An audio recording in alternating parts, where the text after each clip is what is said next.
Hello, everyone, and welcome back to High Noon Podcast. I am your host, Blevins, and today we are going to be continuing our Overwatch League talent interview series. I think that's the first time I actually said that without stuttering or thinking it was awful. I'm going to call it that for now. That's officially now the name. That is officially now the name. The Overwatch League talent interview series. It's so easy. We're continuing that today with my co-host Deathblow. Welcome, buddy. Thank you. And today we are interviewing the one and only Mr. X. Welcome. Thank you for coming on. The only casting talent in Overwatch League with enough of a beard to be welcome on this show. It's true. The beard game is going quite nice for you right now. Yeah, a few people have tried to grow it. Like Doa kind of gets like these patches every once in a while, and like same with Mitch. But yeah, you gotta grow. You gotta go through the patches. Doa's got the perfect goatee face though. Like he's really like he's supposed to have a goatee. Yeah, he's like a goatee. Yeah. But even Hex last week shaved right before he got on the call, and I've never been offended by one of our guests before that day. But that's certainly and they don't know how hard it is to like maintain the beard, right? Mm-hmm. Like I sometimes like you get that like the beard droof, and then I'm just like, oh, my house pad's full of the beard droof, and you gotta wash it, you gotta condition it, you gotta oil it, like it's like a whole. It's almost like taking care of like a pet. Yeah, and my fiance just looked at me like, no. Don't call that thing a pet. It's like a living thing on your face. I mean, in a sense, it literally is. But I would love to talk about beards. Maybe we'll start a Mr. X beard podcast one of these days. But for now, I'm going game. All right, it's confirmed here, folks. You heard it here. Now you can hold them to it. Don't put this on Reddit. Whatever you do, chat, do not clip this and post it on Reddit. But we're going to talk here, of course, about you, Mr. X, and your gaming career and your experiences with Overwatch League. But we like to start all these interviews with the same thing and just get to know you better. So what is your gaming / eSports origin story? So I go way back. About 2006, I played professionally on the MLG Pro Circuit. I played Rainbow Six Vegas 1 and 2. I won like 9 MLG events during those 2 years. Nice. Never won a national championship though. I was just too.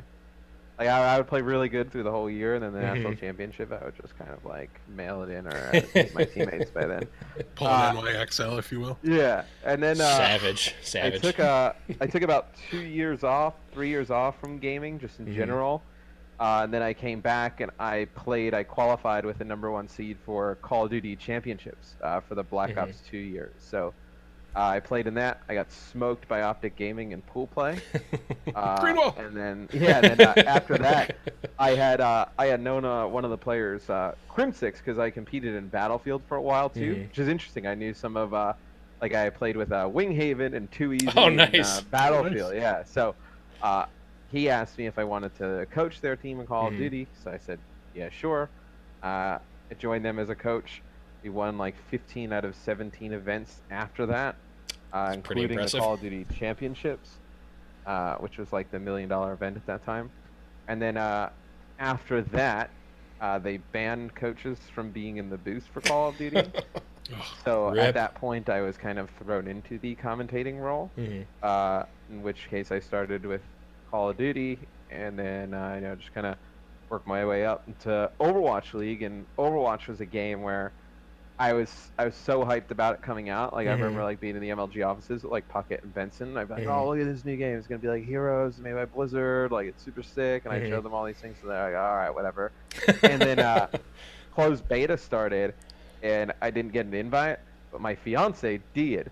And she's like, oh, I got this email for this game, Overwatch. Like, should I get it? I was like, yeah, I think you better get it. I signed her up for it, and then, like, we were just gaming it, like, really hard, like, in our apartment. I was like, this game is so much fun. And then I ended up doing Overwatch League after that. I hope she has a really girly battle tag, so that way, like, you're behind the scenes, like, playing, no. Sparkles or something like that. I don't know what it was. No, a lot of the time was, like, I would like load it up and I'd like be like just messing around, like, and then she's like, "Oh, what's that character? I want to play," and then I'd end up like just sitting there watching the whole night. I mean, the greatest troll ever would just be if it was Mrs. X, and then they'd be like, "Oh, you're Ah. copying Mr. X," and then you're just like coming on voice chat. No, it's actually me, guys. Nah, she's like pretty high ranked, like on her actual account, like in 4K almost. Did you Oh, ever get that to is 4K significantly exactly? better than No, me. like 39. Yeah, like high 39. Nice. And she would get games sometimes that would have like Huck and McGravy and like Jaru and like Surefour. And I remember one time like she had a team with Jaru, McGravy, and Huck, and I just got on the mic and I started screaming. I was like, "You better be nice, sir." And they're like, "Okay, okay." Pretty That's funny. awesome. That's Yeah, awesome. if she ever needs a pocket healer, I would be more than happy. Let me know. Yeah. So, besides being like super pumped for Overwatch and like wanting to play when it was in beta, did you do anything like Overwatch related in terms of casting before Overwatch League, or did it just kind of Uh, yeah, just I mean, happen? I did a DreamHack with Mitch. That was I remember like that. I did E-League, the TV show for Hmm. Turner, and then I did World Cup, and then I did MLG Vegas. Did I do anything else? It was hard because there's so many events that like conflicted with Call of Duty, so Hmm. it was like I was extremely interested in casting it, but like my full-time job was Call of Duty, so I couldn't just like bounce on a Call of Duty like week Hmm. to go cast some Overwatch. But I ended up did getting like a few good events in there. BlizzCon both years Hmm. before like officially being an Overwatch League, but yeah, it's really just the BlizzCons, the MLG, Hmm. DreamHack, and then the Turner show. Kind of looking back at it was like a lot of like the major things Hmm. outside of Apex, pretty much, which was Hmm. funny because I got announced for Overwatch League. Everyone's like not really surprised, but they were just like, "Oh, he's leaving Call of Duty to do that," and it's like, well, I've pretty much done every major outside of Apex. Like, yeah, We yeah, were so inundated with Hex and ZP Right. that it yeah. felt like nobody else casted anything, even though so many of you guys did. Oh, because they were on. I mean, they were just on so many times and Right? like every week, Yeah. right? So Yep. it kind of yeah, when you get used to the same faces over and over again, you just kind of forget like other people like even like Right. Hmm. exist. And then there were a few times where I was gonna jump on some of those like monthly melees and Yeah. stuff, but then it's like I just casted for 4 days straight. It's like, do I Yeah. want to spend my one day in between, Hmm. doing a 12-hour show? It's like I do have a little bit of a life I like to lead.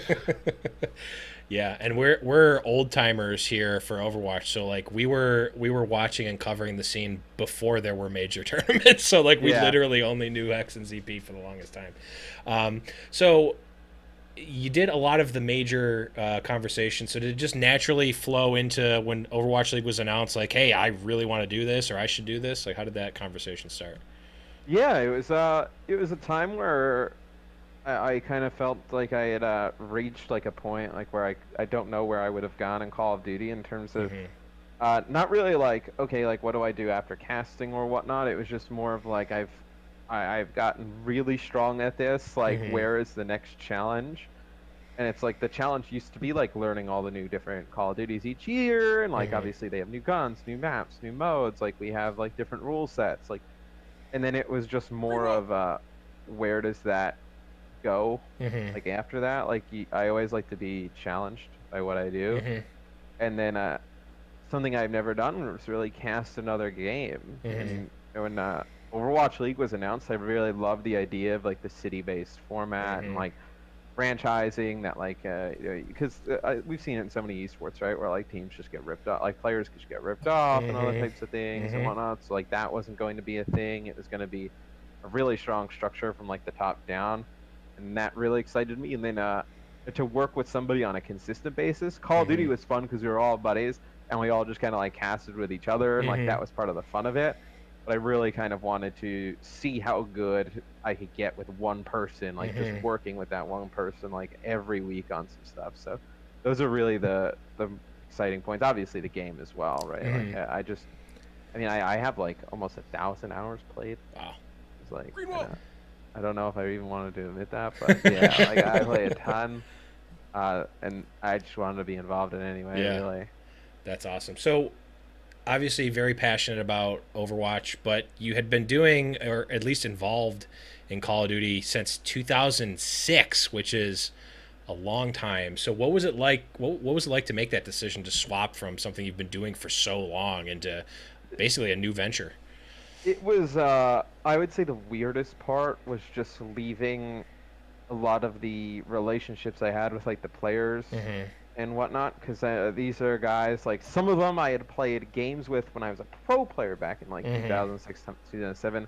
Some of them I had known from like 2012, so like 5, 6 years, Mm-hmm. and like it's kind of cool like as a commentator or like even somebody working in the scene, like you kind of watch like a player progress Mm-hmm. like throughout like their career, and it was I think the scariest part was to just leave all of that, and it's that's where like a lot of, as oddly as it sounds, like my social interaction came from, like in person, because like Mm-hmm. we had so many like live events for Call of Duty. It's like a different esport where like Mm-hmm. it doesn't really focus on pro leagues. It's more about these big like weekend Mm-hmm. opens, and everybody comes and gets together, and it was like not knowing I wasn't going to be there, and by not being there you're just not going to see any of these people. Mm-hmm.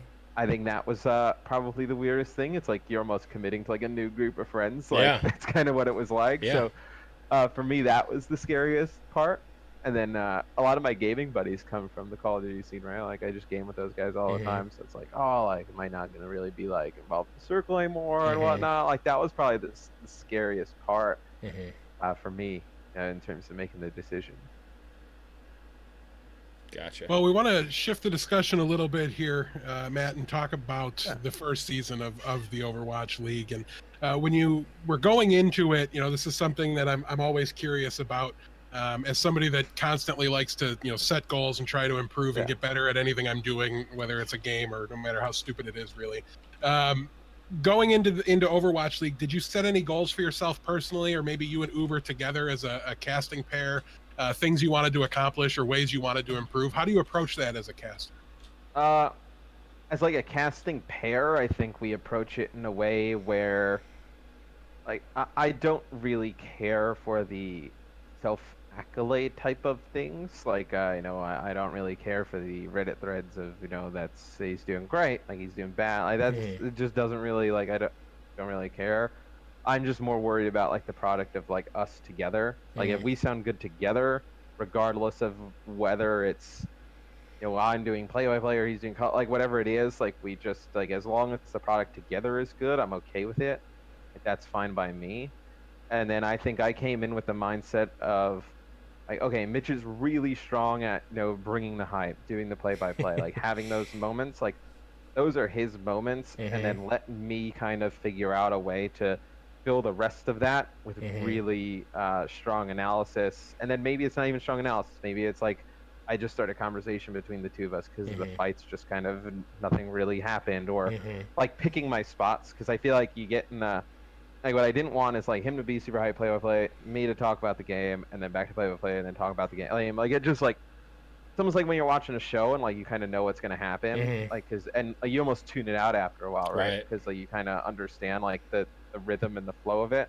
So it's to always just kind of keep it fresh, challenging each other really to do different things. Like right from the get go, we were pretty open with like, hey, like I think we could do this better, or we can change this better, Mm-hmm. or like we both go back and watch like everything, and it's like, oh well, I really like the tone we set here. Let's try and do that again, Mm-hmm. and really to get things in a good spot. And I think the casting core that we had, everybody was trying to do that, which is great because then I watch like Monty and Dylan. I'm like, oh, I really Mm-hmm. like how they did that. Like we should try to do something like that. Or when I hear Semler, right, and like how like Mm-hmm. I love like Semler's just like genuine energy and like hype. Like Yep. he doesn't have to like kind of pretend to be excited. Like he is right, and Mm-hmm. I just love like the type of things that they bring to the table. And it's like, Mm-hmm. okay, how do we take different parts of what everybody else is doing and like Mm-hmm. what people like, what people don't like, and then throw our own spin on it and come out with something together. I think that's really kind of what we set out to do at the beginning of the season. Mm-hmm. I think we did that. I think we can. I think we can do it even better next year. I think we can get even stronger as well. Some areas. Gotcha. Well, it's got to be a unique challenge to work with such a bombastic personality and Uber. So, always good to hear how you guys Well, approach improving I mean, things. we're way different, right? Like he's really like kind of loud and he's doing his thing, and I'm Mm-hmm. just kind of like I'm always like even, like whether it's like Mm-hmm. super good, super bad. But I think that's important, right? Because I can't be Super like important. if he's like at an 11, I can't come in at like an 11 too, because then it's like the Right. both of us just shouting at you for 2 hours, which some people may like, but I think like as a broadcast, it's probably not like ideal. So like Not he's at an sustainable either. 11, like I try and like bring it back down to like the medium, right? And then he Mhm. can come in, and then we can build it back up, and it kind of just keeps going that way. Mhm. So I think it's important that you have somebody who kind of stays even keel at times. Mhm. Definitely, definitely. It's a Yeah. very good balance you guys have struck for sure. Looking at the first season, now that you're done with it and in your time off here in your reflection period, how would you say casting Call of Duty compares with what you experienced this season in Overwatch League? Are there a lot of differences, a lot of similarities? Uh, when I was switching games, I was actually really confident in being able to pick up Overwatch because I don't Mhm. think people realize how ridiculous Call of Duty is, like Mhm. ridiculously hard to like commentate because like obviously less people on the map, right? 12v12 Mhm. versus no, not 12 players versus 8. Mhm. But Call of Duty, like you die pretty much instantly. The spawns aren't static, so they can spawn anywhere really on the Mhm. map. And then like the objective moves every 40 seconds, and then you earn points towards streaks, but if you die, then you don't get the points anymore. And then like now you're trying to like do this whole math equation as they're spawning everywhere, as the points are totaling up in the score. Mhm. And then some, if you're in the hill, then the clock doesn't go down. If you're out of it, the overall game clock goes down. So you're trying to like understand where it is. So like, there's a ton more variables to manage. Where in Mhm. Overwatch, I was like, okay, this is pretty straightforward. Like this team is attacking, the other team's on defense. They always spawn in the same spot. One Mhm. team has some extra abilities, maybe some ultimates that the other team doesn't.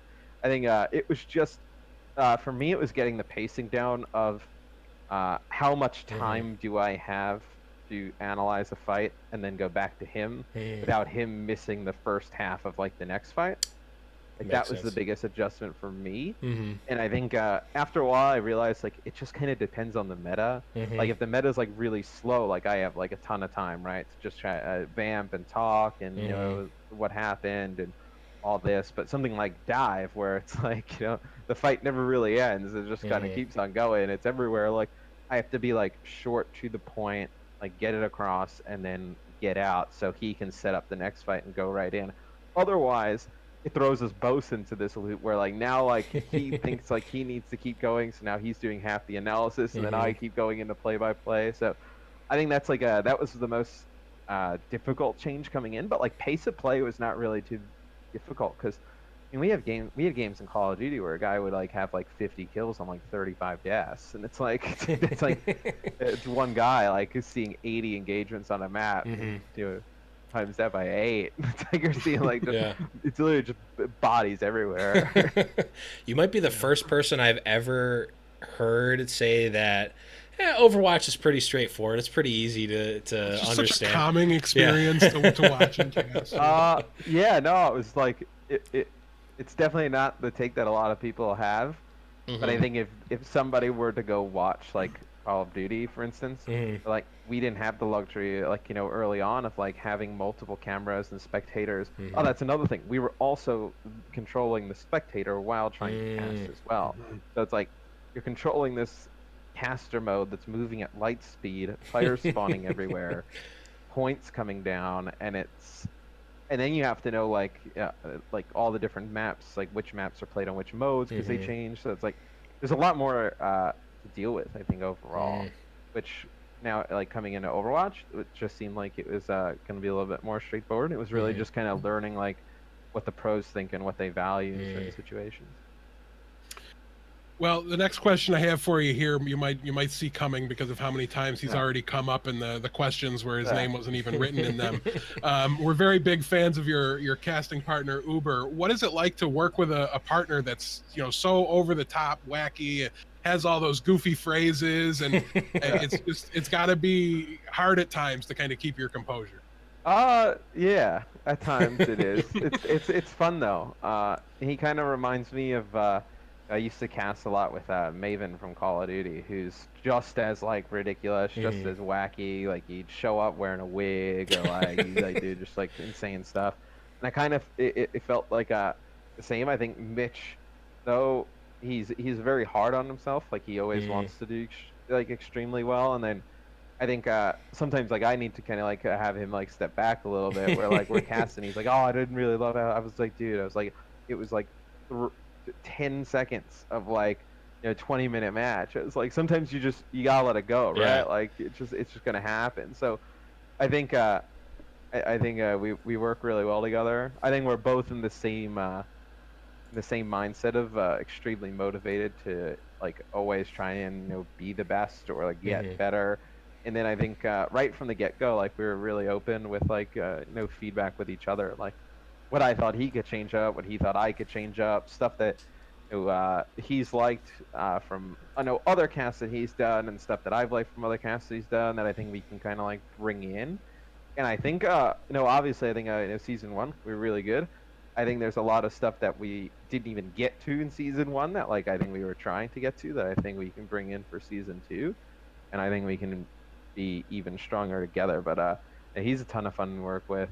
Always, you can tell like his passion for the game, right? Like that's where it makes it easy to get fired up because you listen to him cast those big plays and the big moments, and then it's like if you can't get hyped about that, like you're just not watching like the game for you. Like I mean, he is so like energetic. And same with like similar to even Doa, right? Like the play-by-play casters we have, like they give so much to it that you can tell the passion that really fun to work with them. Well, my next couple questions here are related on one of my Yeah. favorite things that happened throughout the course of the inaugural season here, at least in the meme category.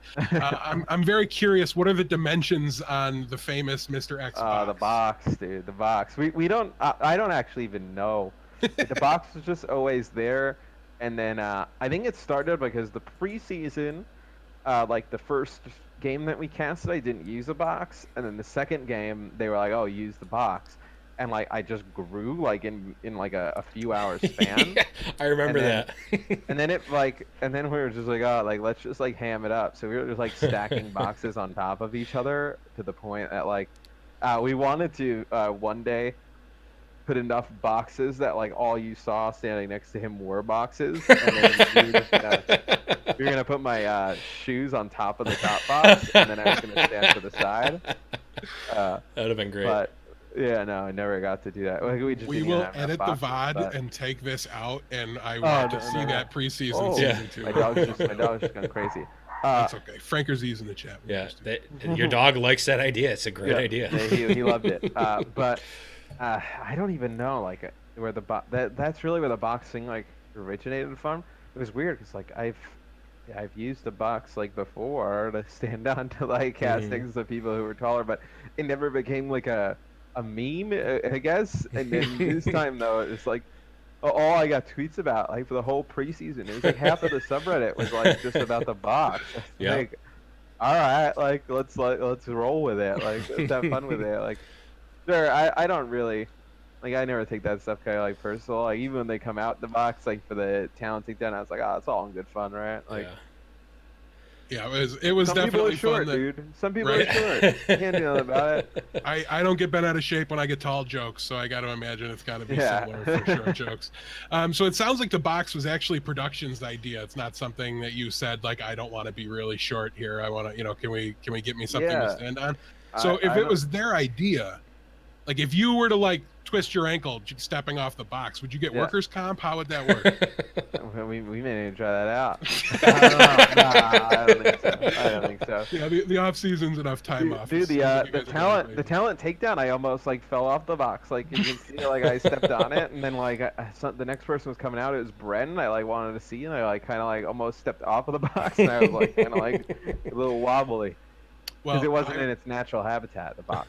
I can't think of anything. Maybe stacking them up, but with your shoes on the top would be like the one thing to me that would, be the peak of the box. But I need to make sure you were okay first before I. Well, what if I was just dressed in a box? Like, what if I came out like and I was actually in a box? You're blowing my idea for the Overwatch League themed Halloween party, man. Don't blow my spot. With your Pacific jersey stretched over the outside. Yeah, exactly. Just a big box. Yeah, so good. But I want to talk here a little bit about kind of your plans for after after this first season for Overwatch and even for non-Overwatch, but you know, beside, is there anything? Are you, obviously, I'm assuming you're planning to do season 2. What are your kind of plans for Overwatch moving forward? I mean, just kind of keep doing what we're doing with Mitch and I, right? He's away this week, but then once he gets back, just kind of probably watch some VODs. I know people have been like begging to do like a duo VOD review, which will basically be me just roasting his commentary and then him just roasting my commentary back and forth, which won't really be productive for anyone learning how to cast. If that's what they want, that's what they want. So I think we'll try and do something like that.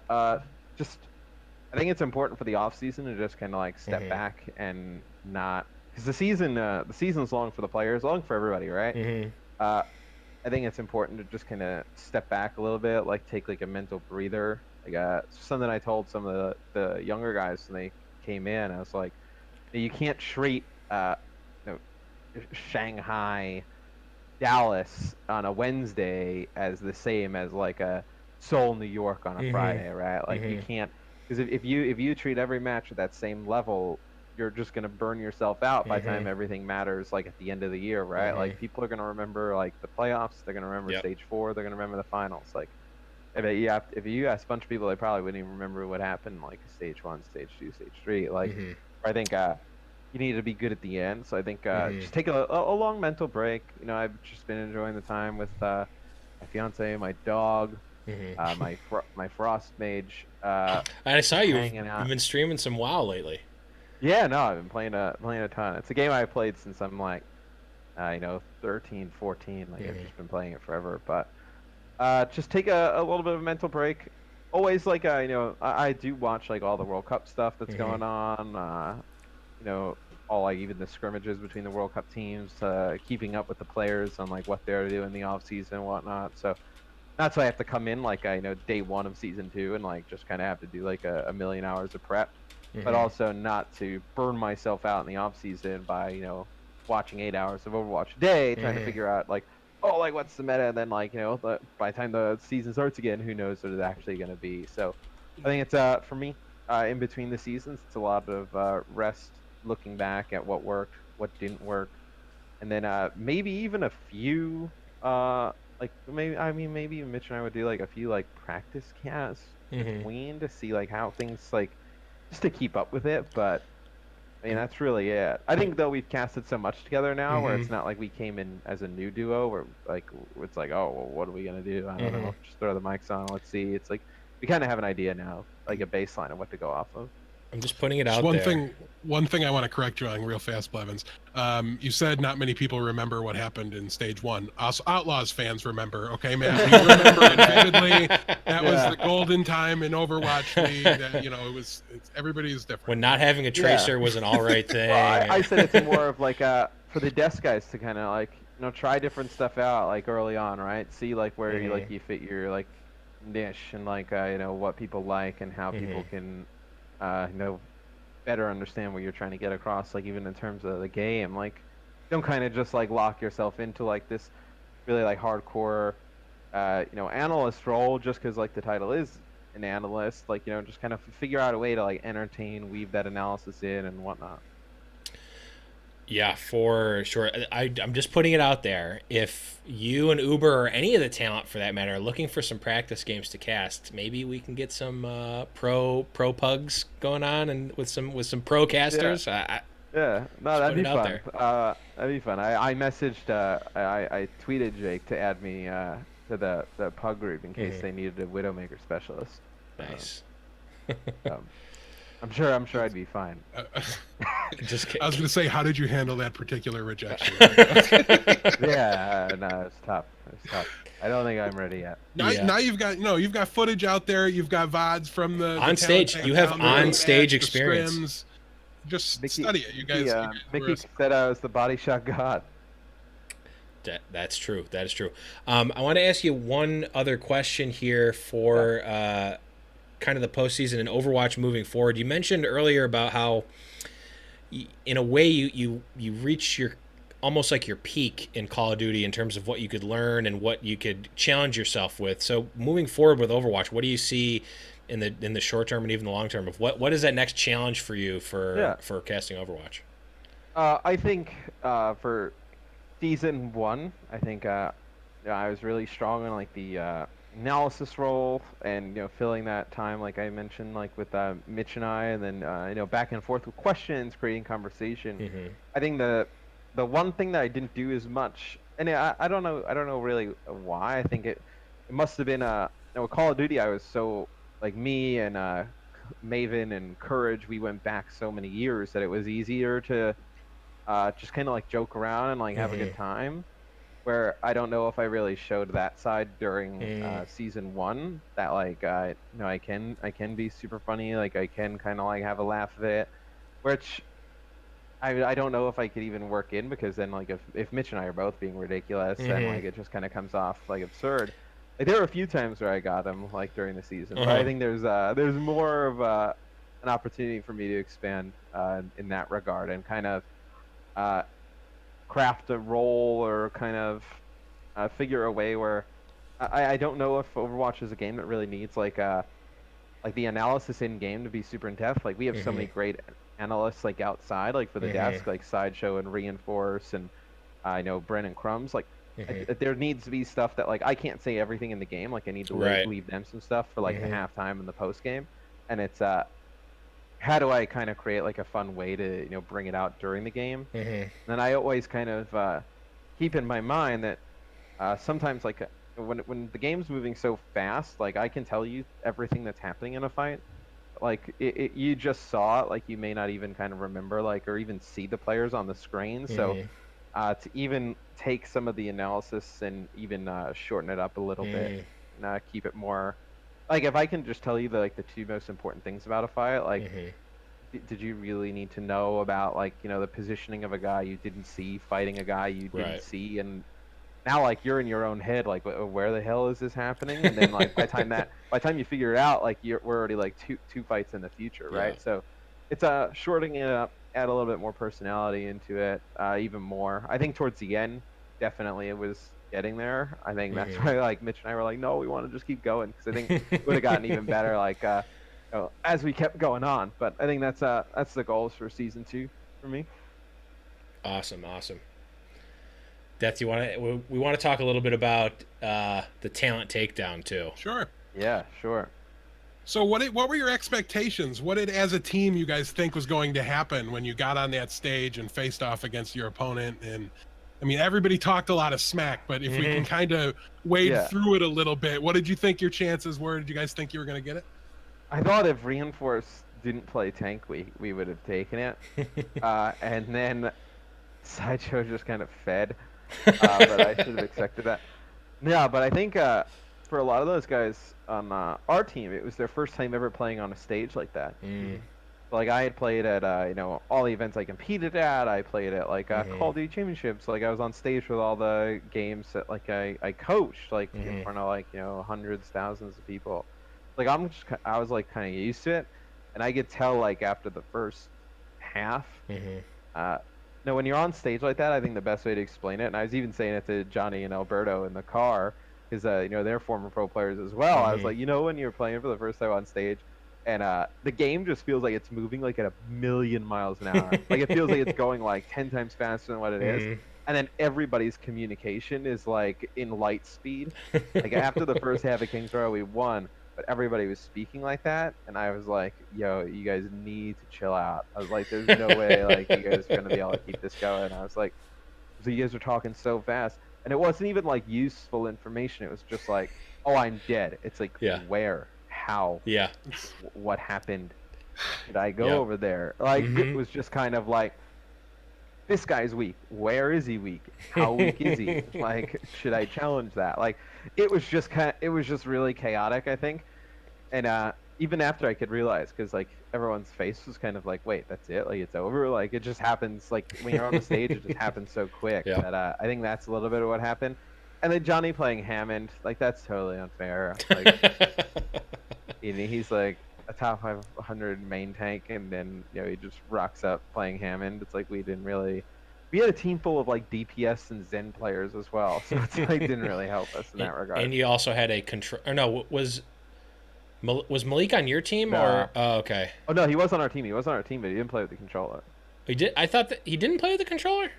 No, Or did they make I a don't think joke so. about it? Oh, okay. I think he came out with the controller, but Oh, okay. They like made I a think we joke about messed it. up with Gibraltar because then Malik came in and we never really like tried Malik on Diva. Like he always either played Zarya or Brigitte, and like we made a call to play like Winston Diva coming out of the spawn, and then we ended up with a Reinhardt Diva, and it was just it was.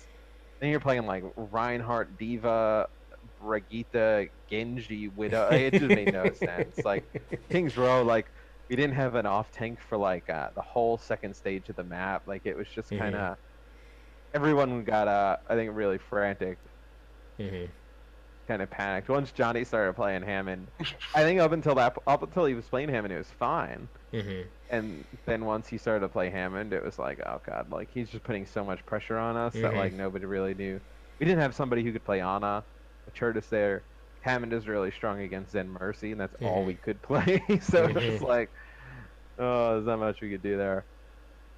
It was fun though. It was a fun time. It was amazing to watch too. Yes. As a spectator, the that was smack great. talk was perfect. I love the comms inside. Like you guys really sold that event. And if I'm being perfectly honest with you, Blevins and I were very hyped about that one. So like the bar, that was the whole All-Star weekend for me. I didn't care about the entire rest of it, and I had very high expectations, and you guys certainly met them. So it was very good. Dude, it was so much fun, and I think well, I saw one comment where I think it was either on Twitter or maybe in Reddit, but somebody was like, "Oh, like I enjoyed it so much because like obviously like there's a lot of banter between us, but they're like, oh, this actually kind of like looks like my play from home. Like I'm not watching these like incredibly coordinated teams. Like I'm watching like Zarya's like solo grab each other like in the middle of nowhere, and I'm watching like our Mercy just popping Valk and like running back to the spawn. And like, oh, this is so much more like relatable to what I see. This is real. This is Overwatch. Right. Yeah. Now that you've got one of those under your belt here, and you know maybe it's less for you and more for the guys that weren't pro players in the past and things like that. But is there anything you change, you know, about your preparation or your mindset for that one, you know, your 15 minutes of playing Fame in Overwatch? So we did have a rematch the other day that we were able to take. We didn't have Sideshow or Mitch. We had my fiance playing, so it was a slight change at the off tank position. We were able to upgrade slightly there from having no off tank to having basically like a 3900 level off tank. And then they were missing like they were missing Hex. Yeah. But dude, I think where we messed up is I think we should have just played triple support with like a Hanzo or a Widow the whole time, and just like playing the triple support just like minimizes a lot of like the positional mistakes. Or, like we just have so much more healing, right? That we're able to just pump. And then yeah, it was good. It was good healing. Yeah. And then I think also I think we probably could have had Mitch play a little bit more aggressive on Ryan. Like I think Monty's really strong when he was able to like they were able to like set up like an actual like game plan and like an approach coming into each fight. Like I don't think we really kind of like rattled him enough to like make him have to like make like that was one thing I said before the game. We just never did it. I was like we need to just get aggressive on them and make the game fast and like force like them to make decisions and not have Johnny have the time to be like, okay, we're going to do this, this, and then like give them an extra 10 seconds to like understand it and then do it. Like we needed to just keep like pushing them, and we just never did. So I think I probably would have had Sideshow play like Zen just because he seems to just feed like crazy on Mercy. Like Golden Boy was a really strong Mercy. I would have put like could have had Doa play. Doa was really strong playing Roadhog in some of our scrims. Could have had like him play Roadhog and Malik play Brigitte. I think we could have mixed it up a little bit more. That's interesting. And there's the cherry on the cake. Awesome. Well, we're very excited to see any sort of talent takedown-esque either future scrims or other matches. Like those were just a blast to watch and super fun. And I think there's definitely something to be said that it's like these matches really do look more relatable than like, oh, NYXL pulled off this amazing thing and SBB played Tracer like I didn't know was physically possible. Great. Yeah. I'm gonna emulate that for sure. Yeah, like I watch like sometimes I watch like Sable v Carpe, and I'm like, I can never even just like be able to move my mouse and like Right. coordinate my body fast enough to be able to do that. I was like, that's insane. Yeah. Bro, like I think you just kind of watch like Bren like rumble around on Widowmaker for a Yeah. bit, or play the Brenji. He kind of like, oh, all right, Well, those are the Genjis in my game. yeah, it's like when I watch the old timers baseball game. It's like I don't want to see a bunch of like perfectly fit guys hitting 400-foot home runs. I want to see people. I want to Yeah. see old guys like sweating and running out of breath halfway down to first base because I relate to that. Well, it's like the NBA. It's like that Big Three basketball league where Yeah. like they have a bunch of retired basketball players, Yeah. and it's just a 3-on-3 basketball league. Yeah, And you got like it's like what everybody plays like down at the park and whatnot. Yeah. But like you're watching like like a washed up Ron Artest who's probably like 20, 30 pounds like overweight like Yeah. battling like Allen Iverson who's like 45 now almost. Yeah. Like, and they're just like. It's just way more like, oh yeah, I'm used to like these like this type of games like at like my local park or not. yeah. It's like it's like the NBA players turn into that guy you've seen at the Y every time. Like they're really no different than us after they take off the sheen of the NBA, which is really good. Yeah, exactly. But we're gonna move here into some Discord questions from some folks that asked some questions in our Discord, and also after the Discord questions, we're gonna do a quick Q&A. So if you are watching in the chat live, get your questions in, and we'll get to you once we're done with these Discord questions. We're gonna start here with a question from Shrug Off. We actually kind of already went over this question, but we went over his question. It was about moving from Call of Duty to Overwatch, so we already went over that. But he did want to mention that he misses seeing you cast alongside the Call of Duty guys, Maven, Courage, and Revan. So shout outs to Strogoff for asking that. Moving on to Leonider here in the Discord. We actually kind of went over a lot of these questions already. Okay, so he asked a couple, so we'll go here. Would you be interested in casting in a studio in another continent when Overwatch League moves out in the future? That would be tough. I mean, obviously, like it would be a decision between Mitch would obviously have to be like cool with it. Yeah. So that kind of throws some the differences into it, and then obviously like I had the fiance, I have the little dog, like you can't go everywhere, so it's like it'd have to be like totally an okay situation for like all of us to do something like that. Would I say like totally against it? No. Would it be difficult to do? Probably. That would probably be pretty hard, but I would love to like visit. Go everywhere there's like an Overwatch League team and just see like the local fan bases and like be able to like do a game or two out of each like studio. Like that would be awesome for me, just to see like because even I saw like a lot of the pictures from like the watch parties and stuff like even from year one, and like they were huge, so you just think like as time goes on it gets even bigger, right? So I would definitely love to get out there, like see a lot of the people who can't make it to LA or even like how we had the finals in New York, where the finals would be, like to see all those fans across the country or even the world, right? Yeah.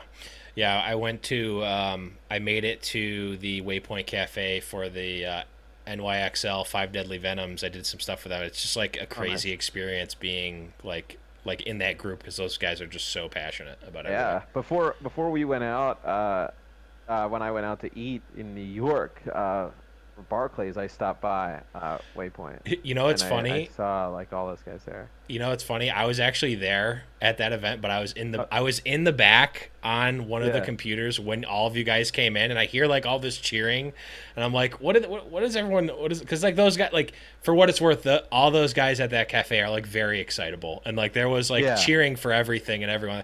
I'm like, what are these people cheering about? I like come back out like I don't know, an hour and a half later, and I saw Malik actually stayed by, but stayed a while. Yeah, he did, and I asked one of the people, I'm like, well, so what was all that cheering for? Like, oh yeah, all the Overwatch League talent came through. I'm like, Yeah. what? Why didn't anyone come get me? What? Why didn't they tap me on the Because I shoulder? really Yeah. needed a Realm Royale duos partner. I did. Blevin. You know what? I fell on the sword for you, man. But moving on here, we had a question from Thornrain, who's got a good one here. What was your most memorable moment from season 1? I'm going to ask for 2, one on air, one off air. Ooh. Okay. The one on air that always comes back to me is stage 1 when Carpe pulse bombed Arc like in the middle of Anubis, like he was up on the top, and like triple blinked and pulse bombed them, and that play always is kind of like stuck in my head. It's like if you were going to show Overwatch to somebody and be like, oh, like what is the mechanical skill involved in this? It's like, watch this. This guy makes 3 midair movements, then like kind of tracks like where this guy is going to be flying, like launches this thing, comes back to his original spot, and then like goes on. Like I just thought that was sick.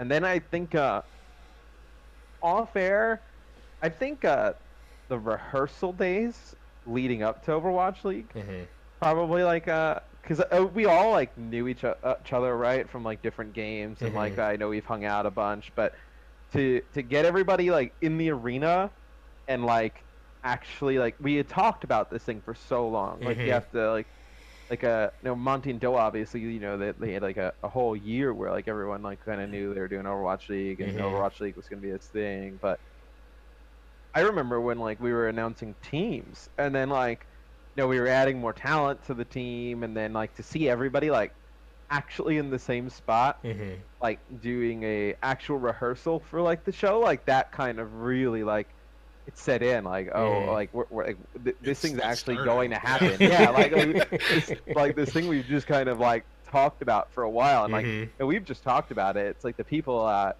Blizzard and Overwatch League, they've actually had to put together this thing from literally nothing. Like it's just gonna start. It was just kind of like it was like a surreal moment, just kind of like huddling around like the desk with everybody, and like getting the first like run of show, like the document that kind of like what's gonna happen for the day, and it was like holy crap, this thing like actually is gonna like we're gonna go live with this thing, like it's actually gonna happen. Like it was just kind of like a surreal moment. Yeah, that I can only imagine what that's like. We got another one here from the Monkey Prince. He asked if you could change one thing about the format of Overwatch League, what would it be? I thought the format was pretty good this year. I think it's like hard. It's like I know the players like the breaks. Like for me, I'm like I just want to keep going. Like I just want more games. Like so, I think like a balance there where like I'm just like, oh, I want to see more. Like I don't like the long breaks. I know the players want more breaks. So I think it's just trying to striking a balance. Making sure like the players and the teams are like taken care of, but then also like the fans, right? Like they want like games. Like I'm sure there's tons of fans who now are just kind of like, oh, like I want Overwatch League. Like it's just over. Like, like what's going on? Like where I think it's just a balance there. Like if it was up to me, like we would still be casting the games. Like we would just keep going, right? Like that's kind of like what I was used to with Call of Duty. Like it just never like we just keep going. Like it's like, oh, all right. Like where now I'm like sitting at home, like watching like some of the pro player streams. Like, oh, I want to see them play. Like, when Soul Dynasty announces Fissure, and I'm just like, oh, I just want to watch my team now. Like, I know. Like why? Yep. Like why? Like, yep. Yeah. So I think it's just striking a balance there. Or like the fan inside of me is like, I just want to watch these teams play, but the players are like, yeah, chill. We just finished the whole season. Like we really need to take some time here. Yeah. It'd be really funny. Well, maybe it might be funny, or it might just be completely I think you guys could make it funny if you and Uber or whoever just went into like random like custom lobbies in Overwatch and like spectated the games of like people playing 6v6 and just started casting those games without even knowing who was playing or like what they were doing. Like just go in and cast their games, and they're like, it would be funny to do like a tournament. Don't even tell them. Yeah. Or do like have a tournament of like silver and gold level players and like cast that. Like I think that would just be like absurd. Like there's so much like fun stuff I think Yeah. I mean, I can Easy drop now, my easy. SR, man. I can get to gold if I need And to. I can that's get up. possibly I can get people- up so to many people silver. have Smurfs now that you never know. I was like, oh, we should do like a caster tournament like where we make teams, but like you can't have like a higher average of like 3,300 for SR. But then Yeah. like half of like subs and viewers would come in and be like, oh yeah, I'm 2,800. It's like, oh, by the way, I'm top 500 on my other accounts. Like, Yeah. damn it, like it just ruined the whole thing. So it's hard to kind of get fair. See, that's why I keep my rank very low, because I can't Yeah. smurf higher than I am. So I'd have to try to get up to silver. No, I'm Yeah, behind. at this point, like even with my rank, it's like I'd rather just be able to play with everybody on the broadcast team than Right. like really kind of like push for, because like after a while, like I was like, oh man, I can play with like I know Johnny, who would never play with me, like on like a like this is like a while ago. Like I haven't Yeah. been ranked that high since like season like five or Mhm. six.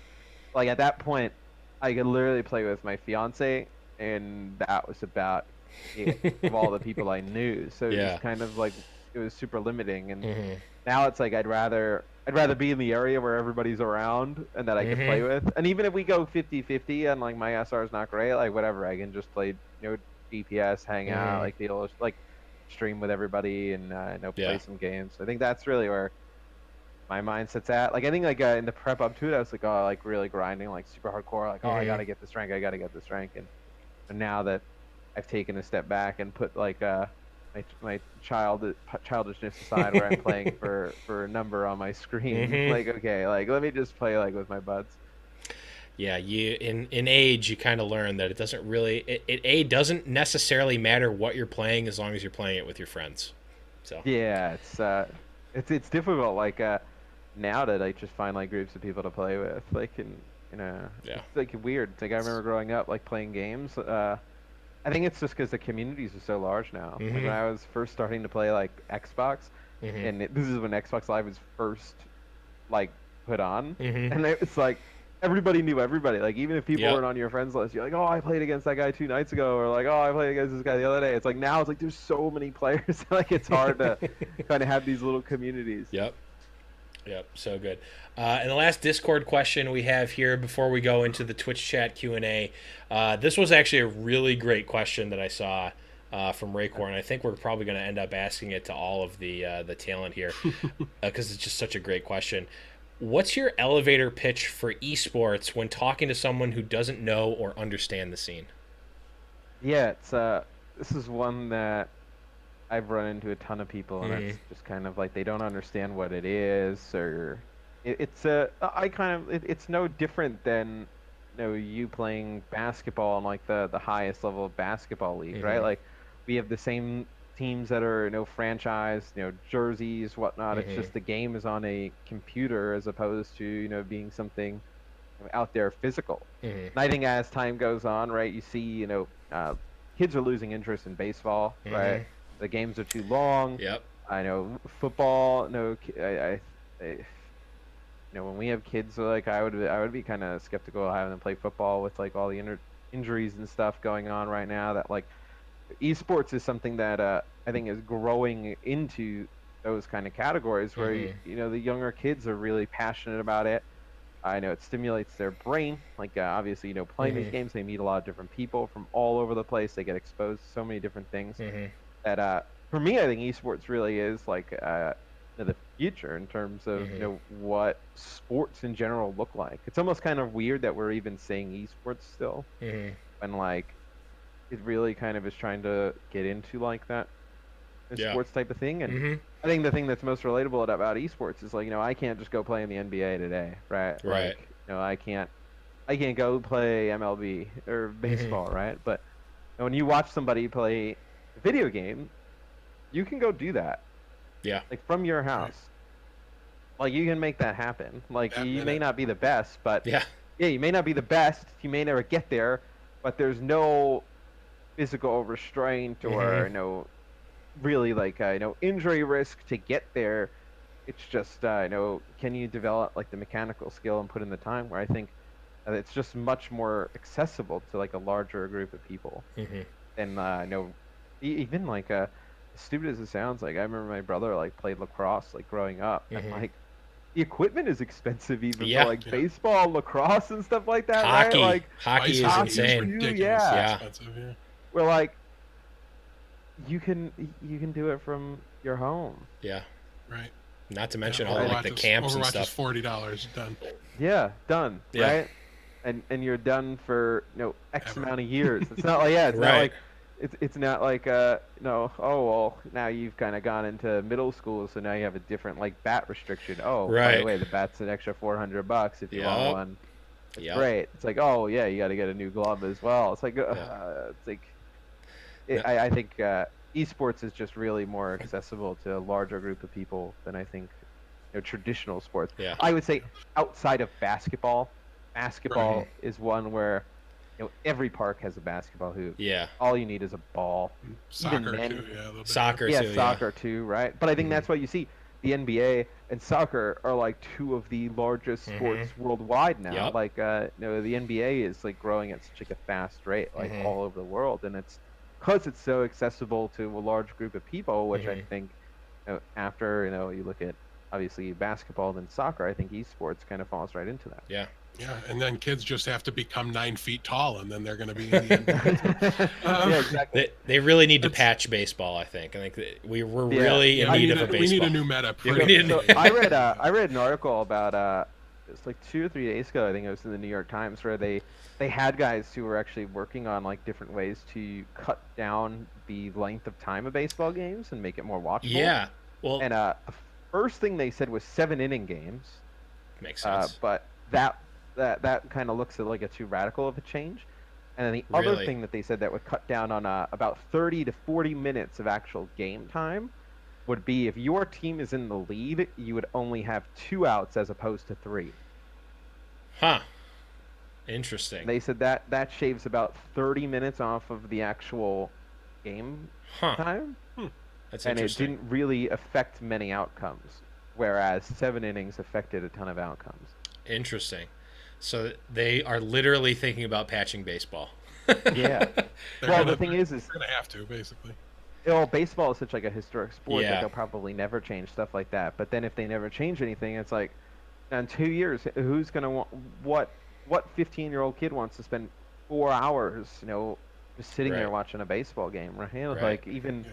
I used to go to baseball games all the time as a Mhm. kid, and even now I'm like, oh, like maybe Chelsea, I'll go to a game. I'm like, I really want to like drive to the stadium, spend a ton of money to get there, and then Mhm. like you're sitting there basically just like eating food for 4 hours. Mhm. That's the I'd only rather reason just, I go. Yeah, it's the only reason a lot of people go. I'd rather Yeah. just order dumplings from down the street Right. and like Yeah. throw something on like the Yeah. TV. Like, Mm-hmm. but I think where esports is really like progressive and like already like ahead of the curve on those type Mhm. of things in terms of like how to cater to viewership and how to even monetize like in a way Mhm. that I think a lot of traditional sports aren't. I think it's ahead, and then also we're not kind of adherent to a lot of the historical stuff, right? Like Right. now football's trying to change all their rules. Nobody knows what helmet to helmet is anymore. Like Mhm. baseball, you can't just like eliminate half the innings, and then what do you do with all the records and stuff? So I think Right. we're definitely in a spot where we can move a little bit Mhm. faster and a little bit more agile than traditional sports. Yeah, Yeah. the one traditional sport that I think, football's been making it just a hash of it, trying to make some updates and things like that. But the NHL was, at least a few years ago, was making a lot of changes and things like that. Mhm. And they're kind of able to do that because they've never had that super mainstream success. Mhm. Because when you change the NHL, all you're really upsetting is like Canadians, and they're just going to apologize 20 minutes later anyways. So Yeah. it doesn't really matter too much. But Yeah, I saw Um, what is it? The NHL All-Star game where they put it to a fan vote and they voted in like some player who like never played like in the it game, was like, it was a meme. Buffalo Sabre player, so Yeah. from our hometown. I'm blanking on the guy's name. I know. He Yeah. was a big goon. Oh, He was just a yeah. big goon. He was our fighter. He was on the fourth line. We would only put him out there if somebody like cheap Yeah. shotted one of our star players, and we just be, you need to just go fight somebody over there and hope you make him bleed.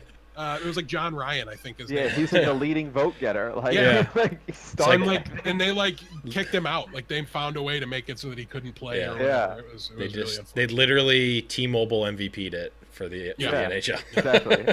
Exclamation point T-Mobile Yeah. XQC. Yeah. But- Awesome. So I think we're on to the Twitch questions here, Blevins. You want me to do them or you want to do them? Go for it. All right, the first one here is from the Bare Hands himself. In Bare Hands I We love Bare Trust, Hands. the very same Bare Hands. His first question here, he's got a couple of them, is do you think the talent roster for Overwatch League will expand in seasons 2 and 3? Do you know of any casters that you'd like to see added to the talent roster? Not too sure on if it'll expand. I mean, I imagine as we have more teams and more games, we would. Mm-hmm. I mean, other casters, I think Jaws and Leg Day do a really nice job in the EU contenders. I watched them doing the group stages in South Korea. I thought they were really strong. Wolf and Achilleos as well. ZP, right? I think Okay, Jake, like if he ever decided to not play, I think he would definitely be owl quality. And then I think it's all about getting casters enough reps with each other, and then also with like a production that just kind of I don't want to say like matches Overwatch League because there's not many, but like is in the same kind of area as Overwatch League. So it's like a much different show. Like it's a lot harder to just get kind of thrown into that structured environment where like no, you're used to like being on a show online or some like contenders where you can talk at the analyst desk for 15 20 minutes and you can just kind of go through your thing. Like the Overwatch League desk is super short. It's really condensed, so you got to be able to like figure out get your points across in that short window of time and like have it come off right and not have to talk over people and whatnot. So I think it's about getting some of those because I think there is a lot of talent in Overwatch in terms of broadcast talent. Like I'm in the broadcast GG Discord. I see Mitch do a lot of reviews, Hex as well, and like I think there are a lot of strong talent that just need that extra structure and the extra kind of development to get there. And I think we will see more with time. I think it just kind of has to be. It's a natural just kind of evolution, I think. Well, speaking of natural evolutions, you brought him up, and it segues perfectly into Yeah. Bare Hands' next question here. How do you think Jake has been doing at the Overwatch World Cup so far? We've had the one qualifier, and how do you think he would contribute more to the overall quality of Overwatch League as a player or as a caster? I thought Jake was going to do great. Like once like he said he was going to do it. I think him and ZP pretty strong together. I think it's a lot of what happened when I was a player turned casters. Like when you're a player, you see so much and you want to talk about so much. Like you just need to really focus on like the core important things and getting it across. And then I mean, it's hard. It's like do you think you need to be more added to the? It's like as a player or whatnot. Like I mean, it's like a Houston Outlaws question, right? I mean, Yeah, I will whip that Discord into a frenzy if you answer this wrong. I think look, I think he should play until I know as a former player, like you have to know you're really done playing to be done. Like it's not something where you're just like, all right, let me try this, and then like 30 minutes later, all your buds are playing, pugs or they're scrimming, and you're just kind of like you're not in that circle anymore, and it's kind of jarring. Where I think you play until you're clearly done. Like when you're, and I think personally, I think he's got a little bit too much talent to be done. Like I think he's too good of a player. I think he's too valuable to Houston as like an in-game leader, like somebody who shot calls. And then who knows? Like he could coach for all we know, right? I mean, I think he'd be a strong coach. Like I think there's a lot of different things he can do. Where I think he needs to play until he's done playing, and then I think he needs to kind of figure out which world he wants to go in. Whether it's you want to stay like for me, like I was done playing, but I knew I wanted to still stay like in the competitive side of. I don't want to say like the talent side is not the competitive side, but the more competitive side, I was like, okay, I want to coach, I want to manage, I still want to be around the players, I still want to be like, hands-on with the game. Still competing, yeah. And then once you're done with that, once I was done with that, like I kind of knew I was done with that. I could feel it when I was like, I used to never miss like scrims or whatnot. I used to always watch like tons of VODs, and then like a few days I was like, yeah, you know what? I can go out to eat tonight, or I'll watch it later, or I don't really need to watch. Like, you just kind of you feel it, and you're just like, oh man, like maybe there's something else I could be doing. Where I think he really needs to take the time to. Well, I think he needs to really put everything into being a player, then after that, decide what he wants to do ultimately as a career. Because I think he'll have opportunities wherever he wants to go. Yeah. I've said it before, I'll say it again. He is such a smart guy. I really think he can kind of choose his own path through the esports industry. He could leave esports, and like I could see Jake running for president in 20 years, to be perfectly honest with you. So. It's just about what is going to give him the most happiness Yeah. as a person. It's like, is it going to be, staying on the competitive side and doing that, or trying to really educate the fans, educate the larger player base. So I don't think Jake's gonna have anything to worry about. Well, we've got one more here from Bare Hands, and then we'll move on to somebody else. So when Team USA wins the World Cup, who do you think will win the MVP? Space is a boss. Yes. Space is a boss. I don't think people realize how good. Showed some real flexibility in the his Widowmaker was popping. I think he's a player who obviously we highlighted throughout the Overwatch League. I know with the Valiant, like how good he was. I still don't know if people like really kind of grasp like his positioning and like game sense is just like unreal. And I think him and Muma are gonna be like a really strong duo together. I'm extremely excited at that. And then I think Zachary is like a wild card. I assume for Team USA he'll probably play the Widowmaker role for them. I think he's somebody who can have a big impact. Although don't really know what the meta will be for World Cup. I've spoken to a few people. Don't know how much Widowmaker will be in it. But I think Space, you look, he can play Roadhog, he can play Zarya, he can play D.Va. And it's not like he can play those things and you just kind of like lose a little bit in terms of play. Like he plays them at the top of the world level, where I think you'll see his play even improve Muma's play and everybody else's play, which I think really enables Muma to be like the playmaker he is. So I'm excited to watch Space play with this Team USA team. For what it's worth, Scott said that was absolutely the correct answer. Another question here from J. Drew Jarvis. What are some of the great things that you did not expect going into Overwatch League? And what are maybe some things that you were expecting or hoping to see that never quite came to fruition? I was hoping to see some more Doomfist throughout Overwatch League, especially towards the end. Yep. I think when we got into like the triple tank, triple support stuff, I was like, this is like why Doomfist is like in the game, right? To just like get in, blow people up, get stronger, and then get out. And I don't think I remember you saying that every time hydration was on the stage. and I don't think people really kind of even explored like how good Doomfist was. And now you see like World Cup, everyone's running Doomfist. On the latter games, everybody's running Doomfist, and they didn't really do much of it outside of fix a few bugs and give them a little bit more shielding. But I thought Doomfist was really an underutilized hero throughout the year. And then something I hoped for, didn't quite see, and then the great things that I didn't expect people to gravitate towards the localization right away. I thought it would take some time to like really kind of build up those fan bases in those cities.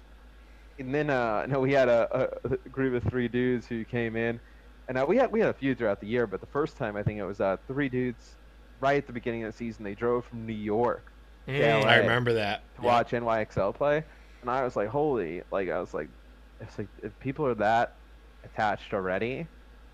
Seen the watch parties, in Boston and Philly, Houston, Dallas. Like that was a really awesome thing to see. Is that people just jumped on it right away. And being from New York, like I kind of get it. Like everybody just all we talk about is sports, like all day long. That's all it is. Like everybody turns on Mike Francesa and you just listen to talk about sports, and you either yell at them or you just kind of let it go by. But I didn't know how that would go in esports. I thought it would take a little bit for the community to kind of get used to it, but it was like right away people just jumped on it, which was awesome to see.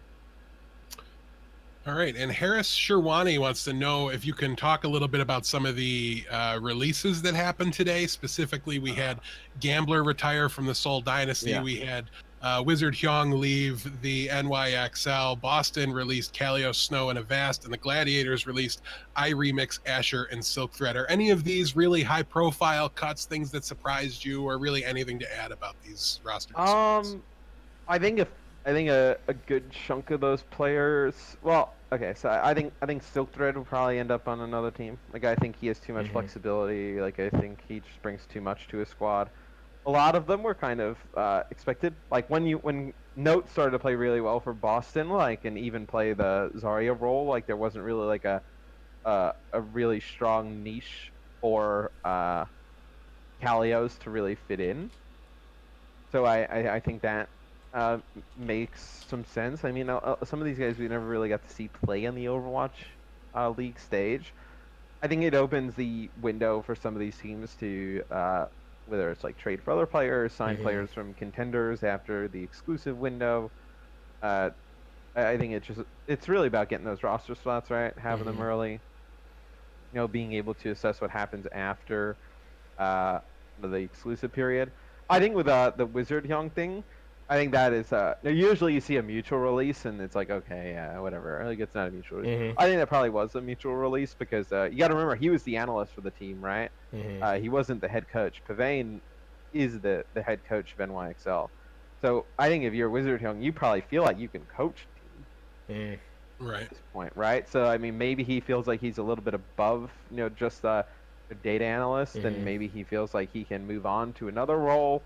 Maybe it was something where internally, like he wanted a little bit of bigger position, they couldn't really figure it out in terms of like working it out with the coaching staff. Where I think that's, I mean, you just don't let a guy like that walk just because you don't get along or whatnot. So I think he probably wanted a bigger role. They probably knew he deserved a bigger role, just couldn't work it out. Right. And I think there will be a team that'll have him next year. Like he will not go the whole year making YouTube videos and whatnot, unless YouTube blows up, which is great for Wizard Young. All right, but no, he'll be somewhere. There's no way. And we've got a bit of a possibly live reaction here, a drop that maybe you didn't even know happened because it got posted in our Discord while we were already recording here. But NYXL has cut Janice. Do you think that is a surprise move? Did you see that come in? Any thoughts there? I'm so happy. I'm more surprised nobody. I'm surprised nobody would like trade for Janice. Because I thought Janice, and I think Mono is obviously the stronger tank. I think a lot of people would look at them and say, okay, Mono is a stronger tank. Much different play styles. Mono is like always like flanking around. Good. And, he's always a good tank, and Janice is the opposite of that. He is a very Mono would like win maps, and then Janice would lose them. It would hit me super hard. But it seemed like though they knew that they would need a playstyle like Janice's a little bit later on. That was a little bit more straight up, a little bit more aggressive, and he just never really developed into that role. Where I think if you knew that was going to be his spot on the team and he couldn't do it, makes sense to move on. I'm surprised we didn't see somebody try and trade for him, where he could have helped somebody else. Yeah, we give Janice a bit of a hard time here, but I do think it's more like he doesn't work with the team and the way their play style than it was like he's bad. Right. But it's just so hard when you like compare stats and map win percentages, and it's so hard to not just end up in that when place it's my team on the chopping block. Right. Yeah, no, I mean you looked at everything. I mean you could look at all the stats, whatnot, like win record. I mean it was clear that Mono was the stronger of the two players. I think they just tried to develop a play style with Janice that they thought they could utilize at some points. Like, because you saw them bring him in on Control, right? Where Control, like, you can be, like, really aggressive, like, straight up in their face. The whole flanking play style from your main tank doesn't exactly work. Like, they tried to integrate him in some aspects, but it seems like the team didn't really kind of gel around him or even know really how to play around that tank because one thing when you watch Mono play is he's almost like the way Muma plays. Like I'm sure Barians can talk about this for you. Say where Muma plays a lot on his own, right? Like never really had cool mat around all the time, right? Not really near the healers. Just does a good job of staying alive and getting back to the team. Where Mono plays the same way, but it didn't seem like they really knew how to play around a main tank who's going to take a ton of damage and just kind of walk into it. Is that it changes their whole play style, right? Because now Arc, instead of healing and damage reducing Jonak, is now our main tank is basically dead. I need to heal him, and then it puts him in the line of fire, and it just changes a lot of things. It just don't seem like they figured out how to play around it.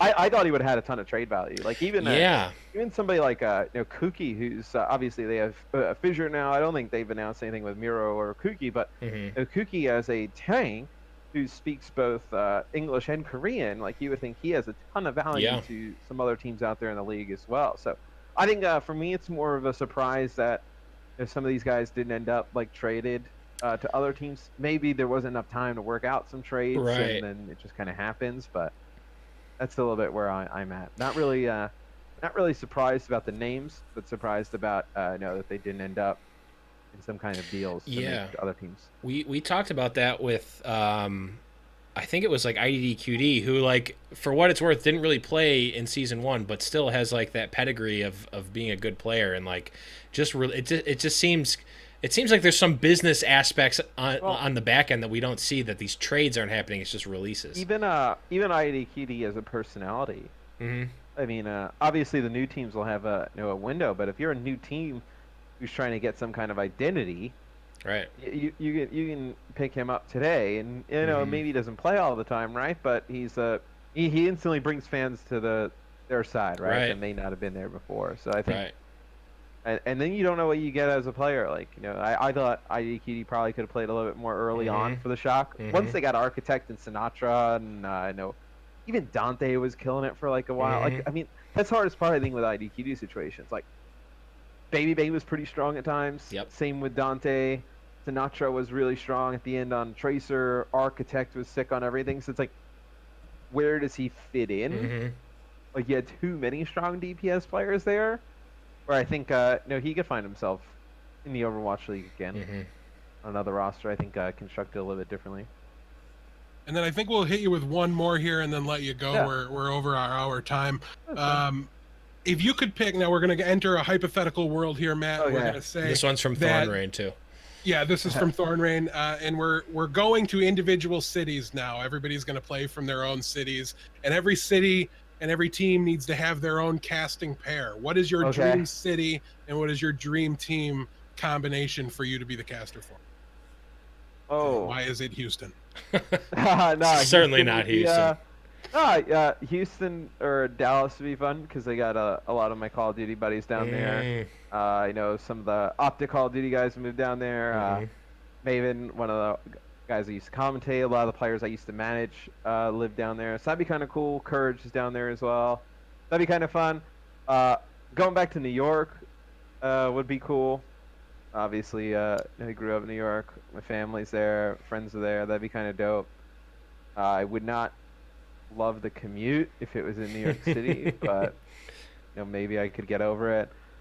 Or they could figure out a way to have a team in Australia, and then Mitch and I would say we would go back to Australia. I'm not from Australia. My fiance is Australian though, and they're from the same city.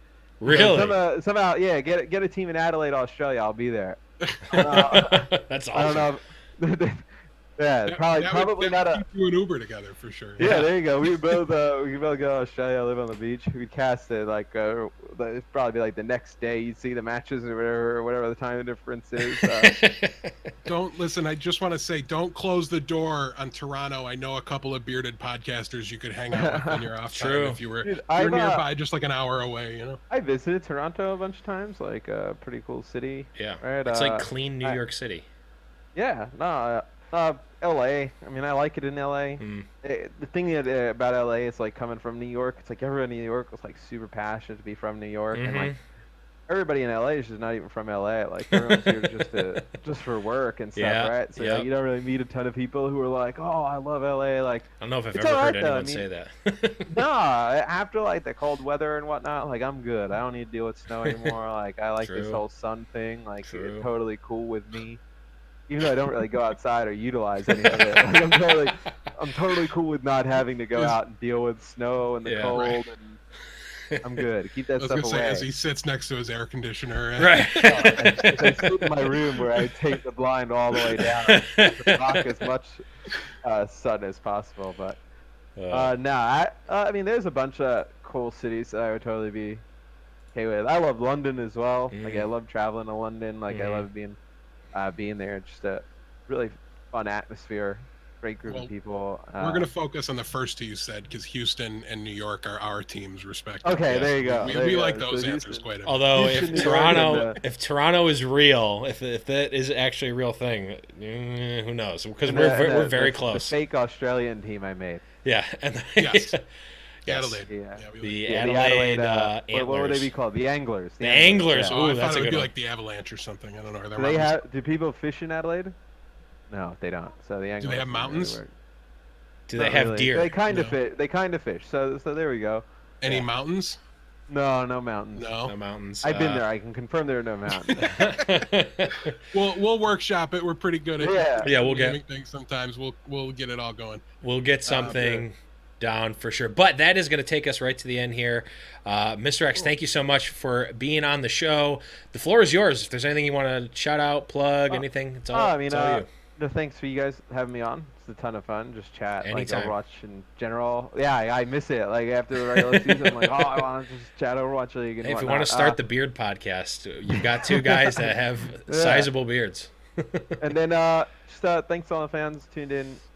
Season 1 had a great time. I'm sure you'll be seeing Mitch and I soon yet again. Are you bringing the dog over here? My dog would like to say goodbye. Oh, hey, he'd like to say goodbye. Loves you guys very much. What's up, little buddy? Yeah, no, he's like, what the hell's going on? But no, big shout out. You guys have me on. Everybody that tuned in every week through season 1. I know it's a long season, but like everybody was super hyped. Come in at stream every day and get some enjoyment out of watching the games. Big shout out to everybody. Well, and just a heads up, that's officially my second favorite dog that's ever been on one of our shows.